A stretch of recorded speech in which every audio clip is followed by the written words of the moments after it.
성경 말씀 마태복음 20장 29절에서 34절까지의 말씀입니다.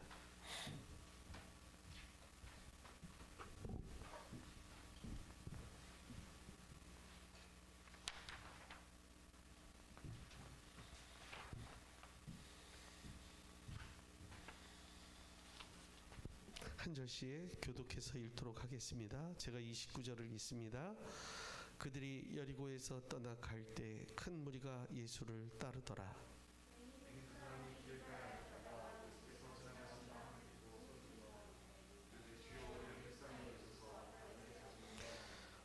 무리가 꾸짖어 잠잠하라 하되 더욱 소리질러 이르되 주여 우리를 불쌍히 여기소서 다윗의 자손이여 하는지라.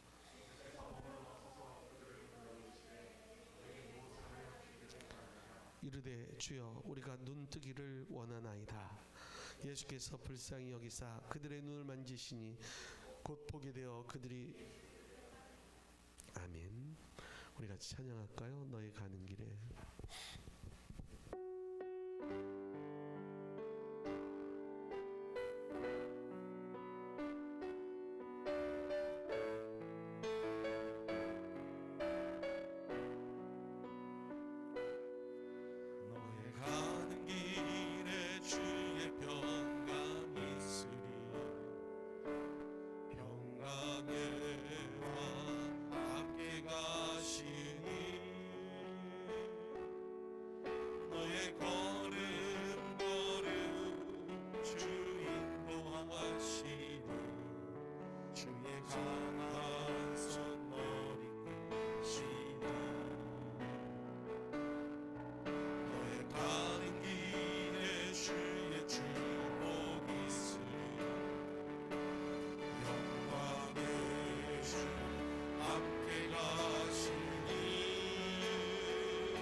거칠은 광야 위에 꽃은 피어나고 세상은 내 안에서 주님의 영광 보리라.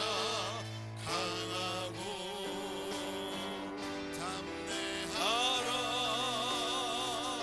세상 이긴 신주들 함께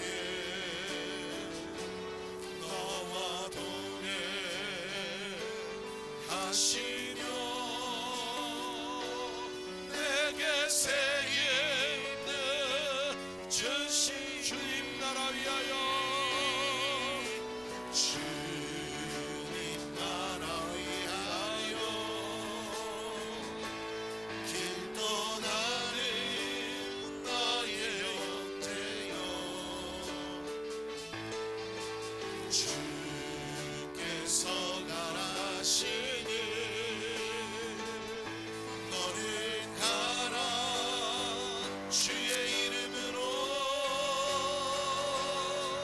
거칠은 광야 위에 꽃은 피어나고 세상은 내 안에서 주님의 영광 보리라.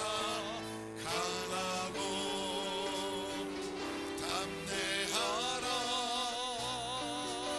세상 이긴 신주들 함께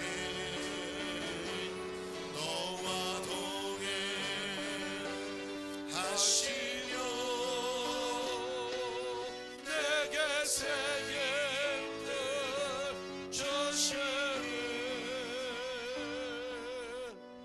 강하고 담대하라.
사역을 시작하면서 마음에 늘 제 마음속에 자리 잡고 있었던 것이 하나 있었는데, 그건 제가 저 자신에 대해서 갖고 있는 자신감이 없다는 거였어요. 여러 가지 면에서 그런 생각이 들었는데, 머리가 그렇게 명석한 것 같지도 않고, 특별히 언변이 좋은 것 같지도 않았고, 그렇다고 남의 시선을 끌 만큼의 어떤 그런 외모도 갖는 것 같지 않고, 하여간 뭐 이런 얘기하면 아유 목사님 그런 소리 하지 마세요 그러는데, 뭐 그런 말씀을 하실 수도 있을 거라고 생각하는데, 어쨌든 전체적으로 제가 제 자신에 대한 자신감이 굉장히 없어서 매사에 소극적이었고, 움츠러들었고, 숨을라 그랬고, 어떤 일에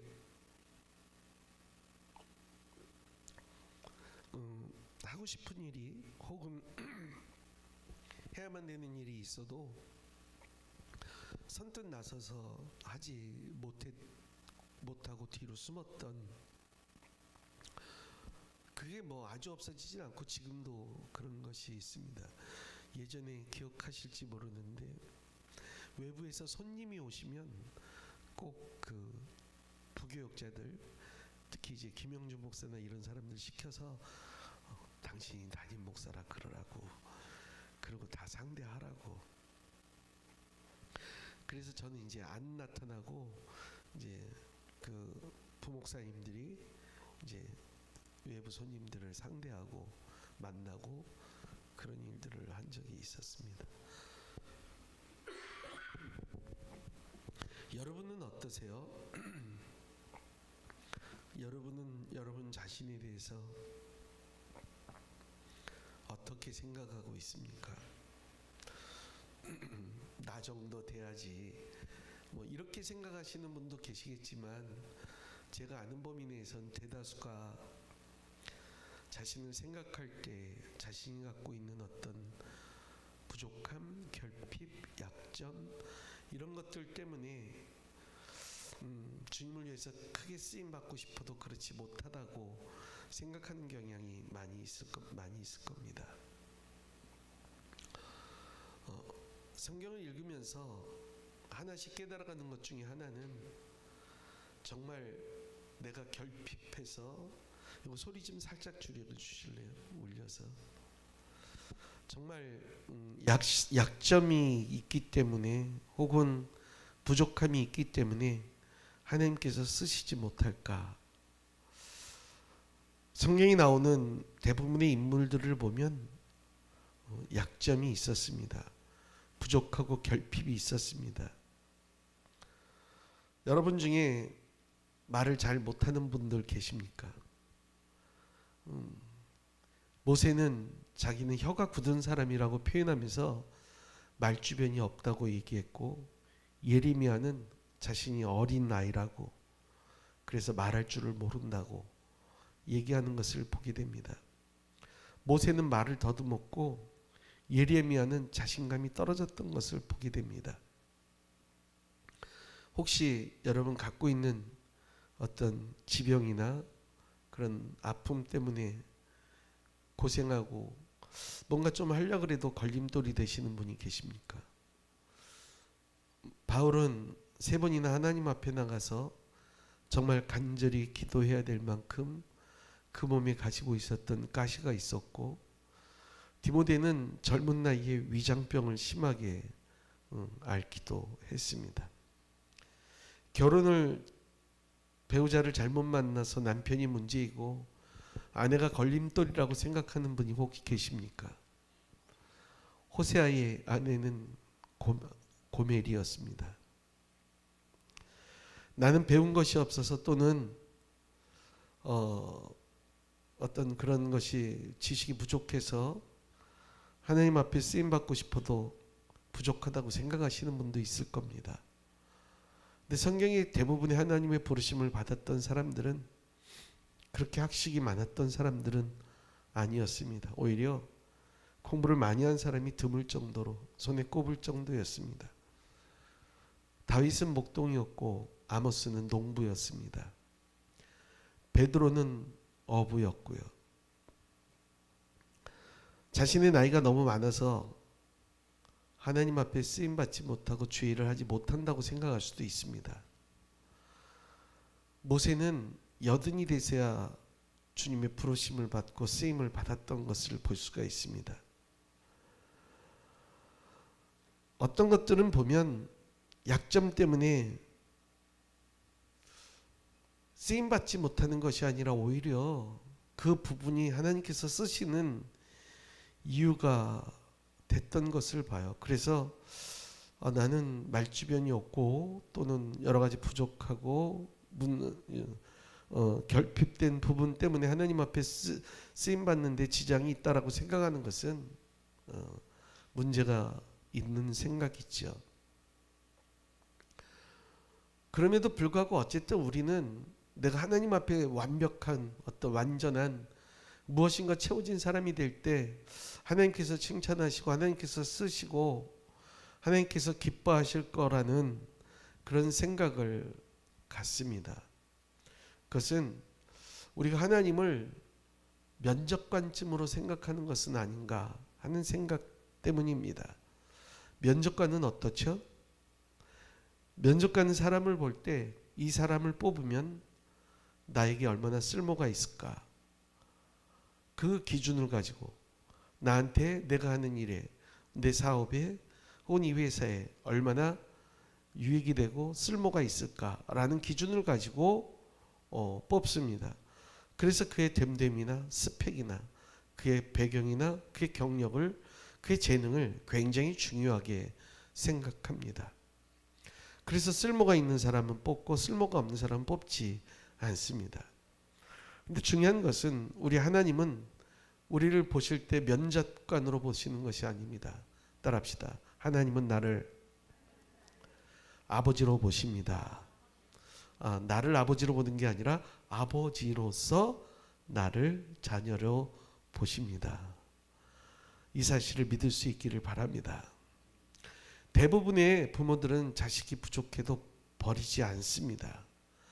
자식이 생활력이 없어도 버리지 않습니다. 닥터 지바고에서 그 맨 마지막 장면에 그런 이야기가 있어요. 그 예브그라프라는 장군이 타냐라고 하는 여주인공에게 물어봐요. 그래, 너 아버지하고 헤어진 진짜 이유가 무엇이냐? 라고 물을 때 그때 타냐가 가슴속에 그동안 품고 있었던 깊은 상처의 이야기를 합니다.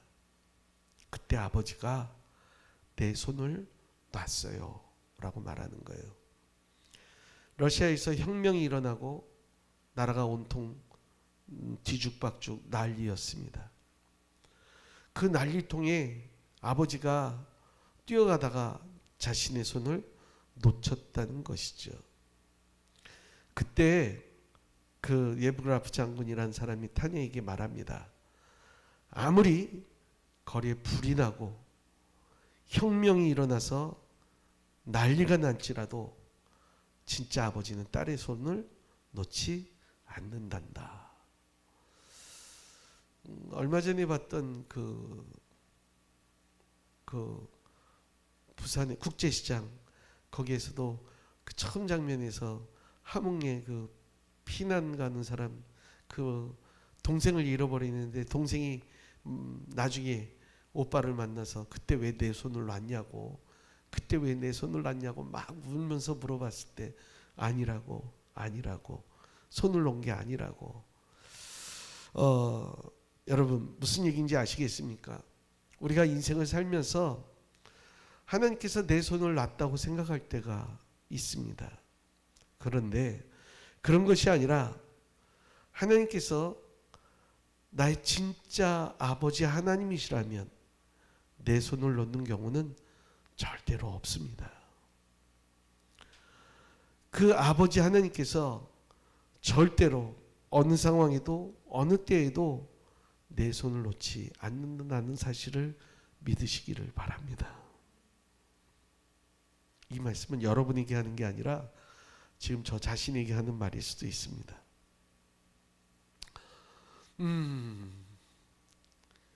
어떻게 설명하면 좋을까요? 그런 거 있잖아요. 이렇게 빳빳한 종이로 만든 상자, 박스 상자 있잖아요. 박스 상자가 어렸을 때 딱지를 접을 때가 있는데 그 박스 상자로 딱지를 접으면 무적이 될 것 같아요. 그래서 그걸 얻어서 딱지를 접으려고 하면 안 접혀요. 얼마나 뻣뻣한지 안 접혀요. 여러분은 어렸을 때 그 신문지로 밑을 안 닦았겠지만 저희는 일반 종이로 밑을 닦았습니다. 휴지라는 게 없었어요. 정말 화장실에 들어가면 하는 일이 종이를 비비는 거야. 아, 이런 얘기 해도 되나? 종이를, 왜냐하면 사라가 졸기 때문에 내가 깨라고 해주는 얘기. 종이를 막 비벼요. 부드럽게 만드는 거예요. 최대한 사용할 때 불편하지 않게. 그래서 이게 비비는데 절대 비벼도 부드러워지지 않는 건 뭘까요? 박스 종이에요. 그런데 그 빳빳한 박스 종이가 조금씩 습기를 먹잖아요. 물기를 먹고 습기를 먹으면 힘이 정말 없어져요. 힘이 없어지고 이렇게 바닥에 붙어 있는 걸 들으면 그냥 흐물흐물, 그냥 뭐라 그럴까, 밀가루 반죽 떨어지듯이 그렇게 찢어지면서 아무런 힘이 없어요. 왜 이 얘기를 드리느냐? 참고 견디고 이기려고 그러는데 이 코로나 바이러스로 인해서 자꾸 이런 일이 벌어지니까 매번 1차 유행 땐 어디죠? 신기루가 아니고 요새 왜 그런다 몰라. 이름이 생각이 안 나. 신천지가 난리칠 때는 그랬어요. 우리는 저 사람들하고 다르다고, 저기 이단이라고. 그 다음에 사랑제일교회가 그랬을 때는 이단이라 그러기에는 좀 모해했어요. 근데 어쨌든 저쪽하고 우리하고는 노선이 좀 다르다고. 정치적 성향이라든가 어떤 그런 정치적 가치관, 그런 것들이 다르기 때문에 우리랑 다르다고 말할 수 있어요. 근데 이 3차 유행이 또 말미에 딱 그러니까 이게 이번에는 대전인가 광주인가 둘 중에 교회 하나는 장신 통합 측이고 하나는 총신 합동측 교단 마크가 보이더라고요. 어느 쪽 하나는 우리 교단이었어요. 그런 걸 이렇게 보면서, 그리고 이제 오늘 교계 지도자들이 쭉 몰려 나와서 잘못했다고 사죄하고 고개를 숙이고 뭐 그런 발표가 있었더만요. 근데 전 댓글이라는 걸 거의 안 읽는데 오늘은 과연 이 부분에 대해서 뭐라 그러나, 사람들이 뭐라 그러나 이렇게 봤는데 뭐 별의별 욕이 다 있죠. 기독교에 대한. 근데 그 중에 하나 가슴을 후벼 파는 말이 있었는데, 이제 고개는 숙이지 마라. 제발 고개 좀 들여라. 그래야지 딱이라도 올려붙이지. 그 말을 읽는데 굉장히 충격이었어요. 참 왜 이 부분에서 이렇게 이 땅의 교회들이, 그리스도인들이 욕을 먹게 됐는지. 오히려 기독교의 정신과 사랑과 그리고 하나님의 살아계심을 증거하고 전할 수 있는 좋은 기회였는데 오히려 왜 이렇게 됐나 하면서 힘이 쭉 빠지는 게 물 먹은 박스종이 같은 느낌이 드는 거예요. 말씀을 준비하는데도 이렇게 소위 말해서 인스피레이션이 안 되는 거예요. 영감이 안 떠오르는 거예요. 말씀 준비하기도 싫은 거예요. 막 그런 그런 적도 목회자들도 그럴 수 있다라는 것에 대해서 여러분이 이해해 주셔야 됩니다. 그리고 그런 거 있잖아요. 하나님이 손을 놓으시는 거 아니야. 이제 선교의 길은, 교회의 존재의 목적은 선교적 사명이 가장 제1의 사명인데 그 길이 다 막혀버리고 그 길이 막힌다는 것은 존재감조차도 사라지는 것 아닌가 하는 그런 느낌이 들면서 오늘 말씀을 준비하는 것입니다. 그래서 우리 스스로에게 말하는 것이죠. 우리 하나님 아버지는 절대로 그 아들의 손을 놓지 않으신다. 믿습니까? 오늘 본문을 보면 앞을 못 보는 두 맹인이 등장합니다. 앞을 못 본다. 예수님 당시에는 유독 병자가 많다는 느낌이 들지 않아요? 그죠? 가는 곳마다 어쩜 이렇게 많을까요? 그럴 수밖에 없는 것이 당시 이스라엘은 로마의 속국이었고 로마에서 아주 심각한 경제 수탈을 경험하면서 참으로 많은 백성들이 먹고 사는 것이 쉽지가 않은, 하루 한 끼를 먹으면 당시 요세푸스의 기록에 의하면 하루 한 끼, 이틀에 한 끼 먹으면 다행일 정도였다고 말을 해요. 그만큼 경제적으로 궁핍했고 영양실조가 전 나라에 퍼져 있었기 때문에 그 영양실조로 인해서 나타나게 되는 어떤 그런 장애들, 병자들이 지천에 깔려 있었다고 합니다. 오늘도 역시 또 맹인이 등장합니다. 그들은 정상적인 직업이나 삶을 살 수가 없었습니다. 그래서 구걸하는 것이 그들의 최선의 방법이었습니다. 그런데요, 가만히 보게 되면, 그런데 결과적으로 보면 이 사람들이 갖고 있는 장애가, 이 치명적인 결점, 약점이 이것 때문에 살아계신 예수 그리스도를 만날 수 있게 되었던 것이죠. 생각해 보세요. 이 사람들이 앞을 볼 수 있는 정상인이었다면 그들은 다른 곳에서 생계를 잇기 위해서 일을 하느라 자신의 일에 빠져 있느라고 예수 그리스도를 만날 생각조차도 하지 못했을 것입니다. 그랬으면 예수님도 못 만났고 눈을 뜨기는커녕 영혼도 구원받지 못했을 것입니다. 우리도 우리 삶을 살아가면서 내가 갖고 있는 고통들, 고난들, 문제들, 장애들, 결핍들, 약점들 때문에 하나님 못 만나는 사람들이 있으면 안 돼요. 오히려 그것이 하나님을 만날 수 있는 귀한 계기가 되고, 오히려 이런 아픔이 우리가 더 하나님을 간절히 사모하고 찾을 수 있는, 만날 수 있는 기회로 삼아야 될 줄로 믿습니다. 우리 주변에 보게 되면 조금 가지고 있는 것 때문에, 좀 괜찮은 것 때문에 하나님 없어도 된다고 생각해서 사는 사람들이 얼마나 많은지 모릅니다. 그렇기 때문에 우리가 이 땅을 살아가면서 내가 경험하게 되는 어떤 그런 문제들 있지 않아요? 약점들 있지 않아요?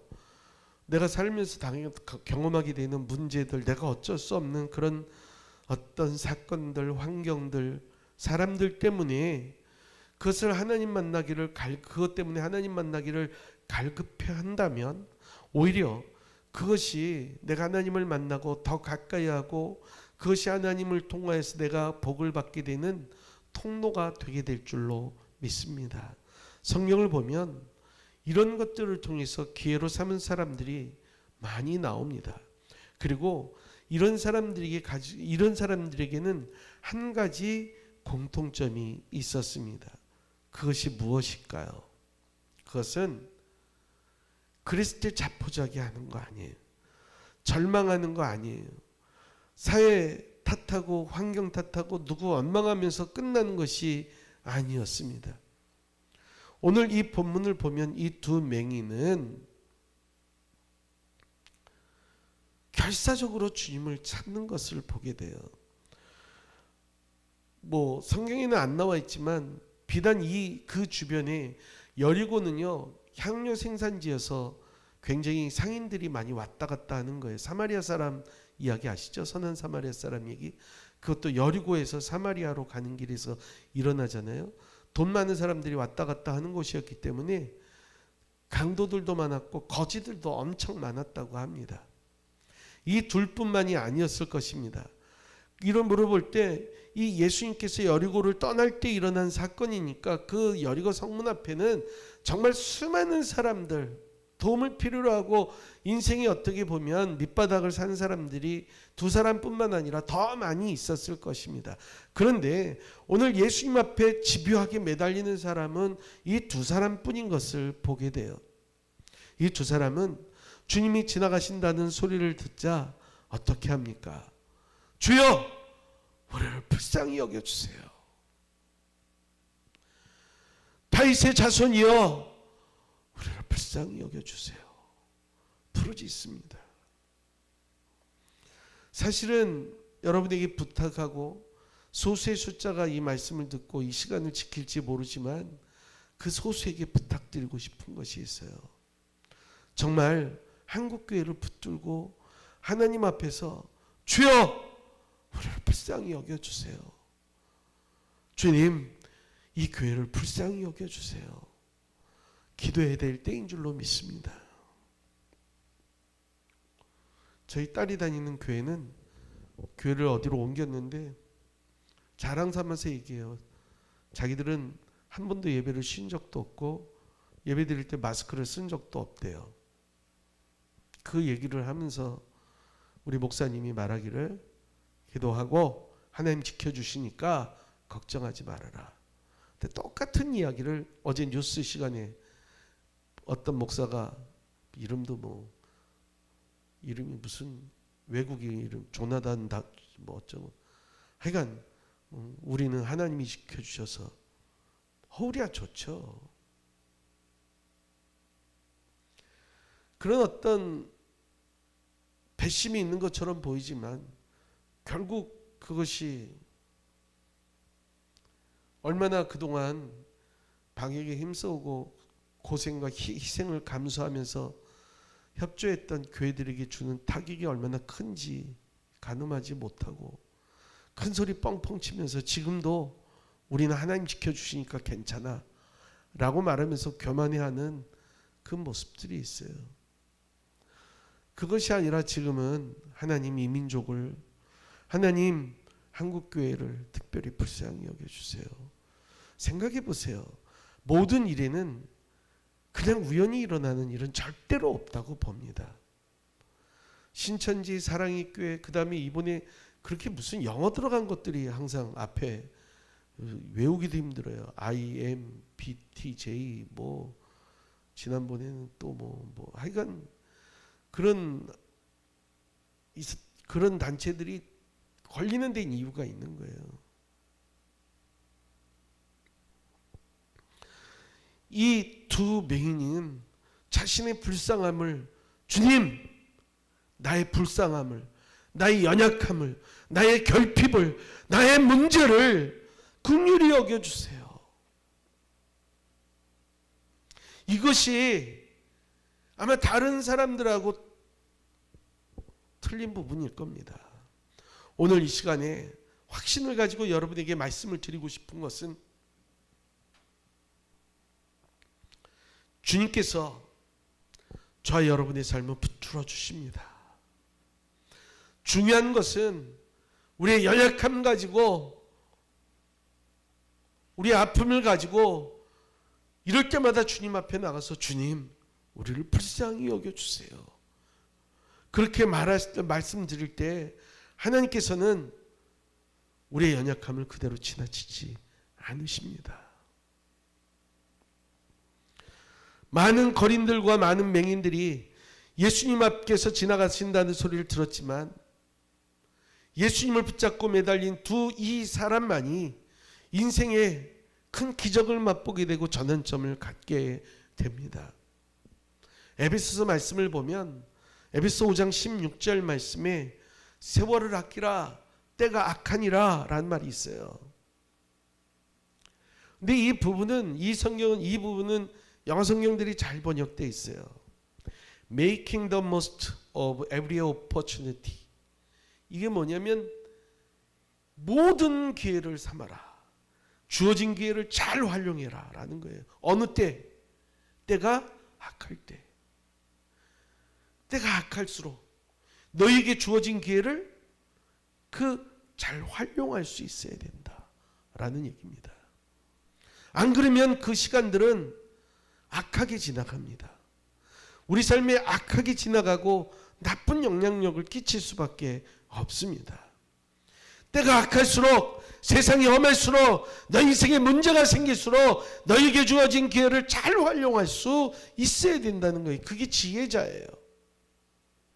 가정에 어려움이 있는 사람, 물질적으로 어려운 사람, 직장을 구하는 사람, 몸이 아픈 사람, 이런저런 결핍과 문제를 가지고 있는 사람에게 하나님께서는 너에게 주어진 모든 기회들을 활용할 수 있어야 된다는 것입니다. 이 기회를 붙잡은 사람에게 놀라운 일이 벌어집니다. 고린도후서 6장 2절 말씀을 보면 이르시되 내가 은혜 베풀 때 너희에게 듣고 구원의 날에 너를 도왔다 하셨으니 보라 지금은 은혜 받을 만한 때요 보라 지금은 구원의 날이로다. 언제가 은혜 받을 때고 언제가 구원의 날입니까? 바로 악할 때입니다. 우리에게 은혜가 필요할 때입니다. 구원이 필요할 때입니다. 성도 여러분, 그때 부르짖으라는 거예요. 주님을 찾으라는 거예요. 사모하라는 거예요. 그 염려를, 너의 결핍을, 문제를 하나님 앞에 가지고 나와서 하나님 앞에 맡기라는 것이죠. 이 확신을 가지고 하나님께서 기회 주실 때 그 앞에 나가 엎드려 그 주님의 이름을 부르는 사람, 그 사람에게 은혜의 날이 있는 것이고 구원의 날이 있는 것입니다. 영국의 유명한 독설가 버나드 쇼라는 사람이 있어요. 그 사람이 죽으면서 이렇게 얘기했어요. 내가 죽으면 자기 비명에다 이렇게 써달라고. 우물쭈물대다가 너 이 꼴 당할 줄 알았다. 그렇게 써달래요. 참 멋있는 말 같은데 멋있는 말 아닙니다. 기회가 있었을 때, 내가 주어진 시간 안에 시간이 있었을 때 우물쭈물거리면 안 되죠. 머뭇머뭇대도 안 되죠. 그러면서 하나님이 은혜 주시는 기회를, 내게 구원 베푸시는 기회를 다 날려버릴 수는 없는 것입니다. 사랑하는 성도 여러분, 하나님께서 은혜 주실 때, 구원을 베풀 때 기회를 놓치지 않는 주의 종들이 되기를 주님의 이름으로 축원합니다. 그러기 위해서 필요한 것 두 가지만 말씀드릴게요. 첫 번째는 확신이에요. 오늘 본문에서 고침을 받은 이 두 맹인과 나오지 않는 다른 사람과의 확연한 차이는 확신의 차이입니다. 무슨 확신입니까? 지금 지나가시는 예수 그리스도, 저분을 내가 꼭 붙잡아야 된다는 것입니다. 예수 그리스도야말로 나의 연약함을, 나의 불행을, 나의 장애를 고칠 수 있는 유일한 분이시라는 확신입니다. 이 두 맹인에게는 이런 확신이 있습니다. 이것은요, 성경에서 기회를 붙잡은 사람들의, 모든 사람들의 공통점입니다. 운이 좋아서 어쩌다가 걸린 것이 아닙니다. 그들에게는 어떤 확신이 있었고 그 확신은 주님 앞에 결사적으로 나가는 모습이 있어요. 마가복음 2장을 보게 되면 그 중풍병자를 메고 오는 내 친구 얘기가 있습니다. 그들이 자신의 친구를 침상채 메고 와서 예수님을 만나려고 했는데 사람들이 너무 많아서 문 밖에까지 꽉 차 있는 거예요. 확신이 없다면 그 예수님께서 고치신다는 확신이 없다면 돌아섰을 것입니다. 포기했을 것입니다. 때가 아니라고 생각했을지 모릅니다. 그런데 그들에게는 확신이 있었습니다. 내 친구에게는 지금 예수 그리스도가 이 친구를 살릴 수 있는 유일한 길이라. 그렇게 마음을 먹게 되면요, 길이 보입니다. 하나님 아이디어도 주십니다. 그래서 순간 떠오르는 게 뭐예요? 지붕 위로 올라가는 거죠.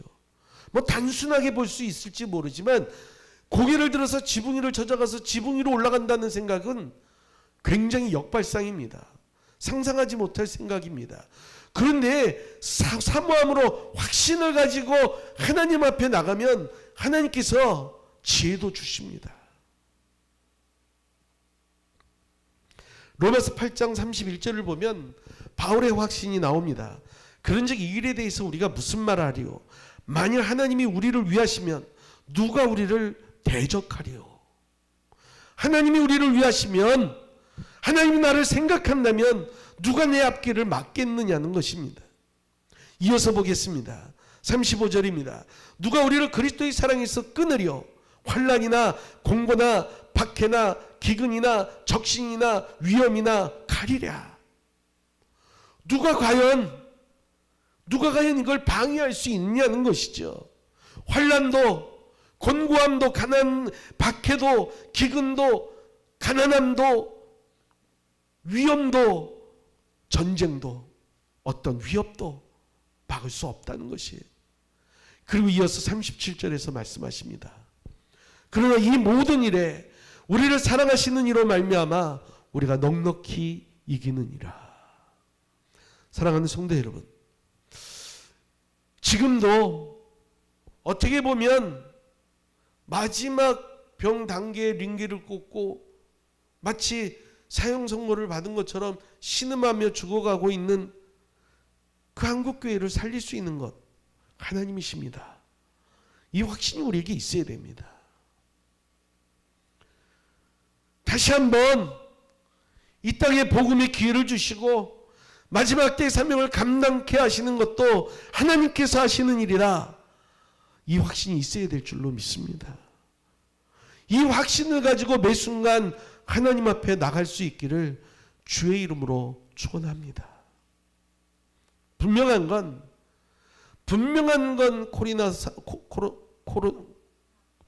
코로나가 아니고 코로나 바이러스가 끝난 다음에, 모든 상황이 끝난 다음에 이전처럼 돌아가지 않습니다. 절대로 그전처럼 돌아갈 수도 없습니다. 이제 어떻게 보면 그 앞길을 모색하면서 하나님 우리에게 살 길을 주세요. 하나님 우리에게 사명을 주세요. 우리가 이 땅에서 감당해야 될 일들이 있는데 그것을 할 수 있는 힘을 주세요. 하나님 그 권위를 주세요. 여러분, 하나님 앞에 하나님께서 다시 살리실 거라는, 다시 일으키시고 다시 그 사명을 주실 것이라는 확신을 가지고 나갈 수 있는 주의 종들이 되기를 주님의 이름으로 축원합니다. 이 확신을 갖고 또 필요한 것이 있는데 갈망이에요. 조금 달라요. 확신과 갈망은. 확신은 신념이라면 갈망이라는 것은 실제적인 행동이에요. 그렇게 행동하는 거예요. 우리 삶에 확신에 찬 믿음도 필요하지만 더 중요한 것은 갈망이에요. 그 확신에 찬 믿음을 이루려고 하는 갈망이 있어야 돼요. 목마름이 있어야 돼요. 갈급함이 있어야 돼요. 간절함이 있어야 돼요. 오늘 본문을 가만히 읽어보면 맹인 두 사람이 확신을 가지고 예수님께 나가서 주여 우리를 불쌍히 여기소서, 다윗의 자손이여 우리를 불쌍히 여기소서 했더니 많은 사람들이 예수님을 둘러싼 사람들이 길을 비켜주고 이 두 맹인을 예수님 앞으로 인도하였더라가 아니에요. 내용은 뭐예요? 31절 보니까 무리가 꾸짖어 잠잠하라 하되. 이것은 현실입니다. 하나님 앞에 나가서 우리가 갖고 있는 그 확신이 dreams come true, 우리 삶에 실제적으로 이루어지고 하나님께서 그 약속을 이루시는 데 있어서 만나게 되는 현실입니다. 어려움입니다. 극복해야 될 굉장히 중요한 장애물입니다. 하나님을 만나기를 사모하는 마음으로 교회를 왔는데 주변에서 물론 도와주는 사람도 있겠지만 방해하는 경우도 많습니다. 마치 오늘 본문에서 잠잠하라고 소리치며 맹인들이 예수님 만나는 것을 방해하는 것 같이 우리가 예수님을 만나는데 방해하고 예수님 앞에 가서 그 해결받는데 방해하는 것들이 참 많이 있습니다. 때로는 하지 말아야 될 말을 해서 방해하고 하지 말아야 될 행동을 해서 방해합니다. 사랑하는 성도 여러분, 뒤로 물러서서는 안 됩니다. 오늘 본문에 나오는 이 두 맹인을 보세요. 31절을 보니까 그런 문제에 직면했습니다. 무리가 꾸짖어 잠잠하라 하되 윽박지릅니다. 그런데 이 무리의 윽박지름에 대해서 그들은 어떻게 반응합니까? 따라합시다. 더욱 소리질러 이르되, 더욱 소리질러 이르되. 예. 이게 간절함이 닿는 리치예요. 어떤 거리예요. 더욱 소리질러 이르되. 이렇게 운동을 하면 소위 PT라는 걸 하게 되면 그 퍼스널 트레이너가 뭐 이렇게 얘기하죠. 10번만 하세요. 그래서 10번만 했어요. 근데 뭐냐면 10번씩 3번만 더 해보세요. 10번씩 3번 더 했어요. 근데 뭐라 그러냐면 10번씩 한 번만 더 해보세요. 죽을 것 같은데, 이제 죽을 것 같은데 막 근육이 터질라 그러고 막 핏줄이 터질 것 같은데 아픈데, 근데 뭐라 그러냐면 그 마지막에 하는 10번, 그게 그때 실핏줄이 터지고 근육이 찢어지는 아픔을 경험한다는 거예요. 근데 그게 나중에 근육이 되고 그 힘이 된다는 것이죠. 마지막에 그거. 오늘 말씀에 더욱 소리질러. 이것이 간절함이 있는 거예요. 어떤 사람들은 조금마다 안 되면 시험 들면 담임 목사 카톡에서 차단해버리고 잠수 타버리고 전화해도 안 받고. 이 두 맹인은 어떻게 이렇게 반응할 수 있었을까요? 바로 갈망하는 마음이 있었어요. 교회 한번 나가봤다가 은혜 되면 좋고 안 되면 그만이고 이것이 아닙니다. 기도 한번 했다가 응답받으면 되고 안 되면 그만두고 아닙니다. 더욱 소리질러 가로되. 우리 예수 믿는 사람들에게 있어서 두 가지 불균형이 무엇입니까? 첫째, 믿음은 좋은데 게을러서 인생에 최선을 다하지 않는 경우가 많습니다. 두 번째는 반대로 아등바등 살아보려고는 애쓰는데 하나님을 향한 갈망함과 확신이 없습니다. 이게 참 맞지 않는 밸런스로 인해서 고통당하는 거예요. 사랑하는 성도 여러분, 내가 열심히 하는 것 좋은데 거기에 하나님의 은혜 부어주심이 있어야 돼요. 하나님이 내 손을 잡아주셔야 돼요. 하나님이 나를 도와주셔야 돼요. 하나님 나를 일으켜 주셔야 돼요. 도무지 감당할 수 없는 그 문제를 뛰어넘을 수 있도록 하나님이 나를 도와주셔야 돼요. 그러기 위해서는 더욱 소리질러 가로되 이게 필요해요. 사랑하는 성도 여러분, 우리가 하나님 앞에 더욱 소리질러 가로되 하게 될 때 그냥 지나치지 않습니다. 32절에 예수님께서 그들을 보시고 너에게 무엇을 하여 주기 원하느냐. 당연한 질문일지 모르지만 성도 여러분, 예수님께서는 우리의 필요를 아신다는 거예요. 그들이 33절에서 얘기합니다. 이르되 주여 우리가 눈을 뜨기를 원하나이다. 주여 우리가 눈을 뜨기를 원하나이다. 이 소리를 듣기 원하시는 거예요. 주님, 기절한 한국교회를 일으켜주세요.